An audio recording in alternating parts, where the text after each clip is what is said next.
Community has decided to build a makeshift bridge so that they can access services like hospitals, like places of work. Now, the community of Mpola, where I'm standing at the moment, they've decided that because they cannot cross the river anymore, they're going to build that makeshift bridge that you see over there so that they can cross. But they are concerned that when they use this bridge, there is a danger that somebody might fall in, somebody might get sick when they get into the water.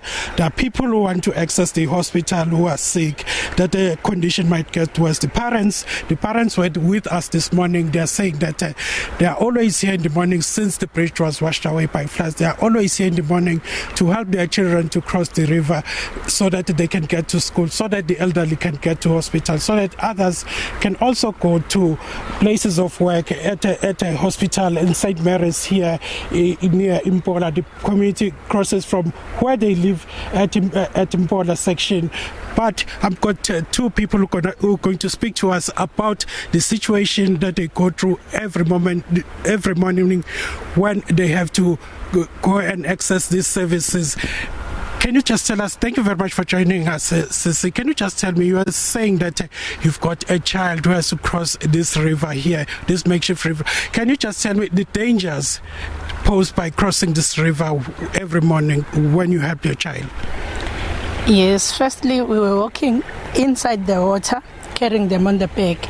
So since on the 27th we built this bridge, still we can't relax and let them go alone because we have to make sure that they are passing through, because even this bridge is not properly, it's just to pass, not to walk inside the water.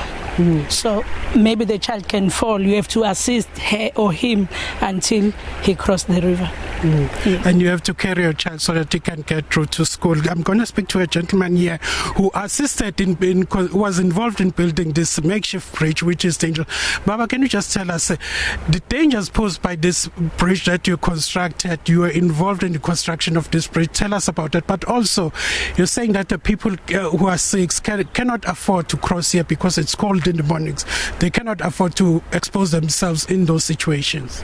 Yes, thank you. Yes, now it's winter, so we cannot let people cross the river walking through the river. So that is why we made this temporary bridge, and it's very dangerous because it's made of timber and pieces of wood.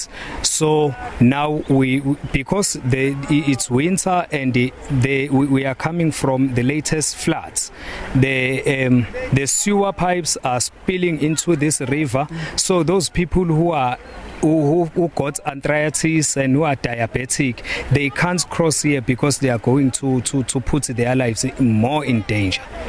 Yes. Okay, thank you very much. That is the situation here in Mpola. They are explaining the difficulties that they have to go through, but perhaps it's a situation that is replicated throughout the province, where many of the bridges were washed away by floodwaters about 3 weeks ago.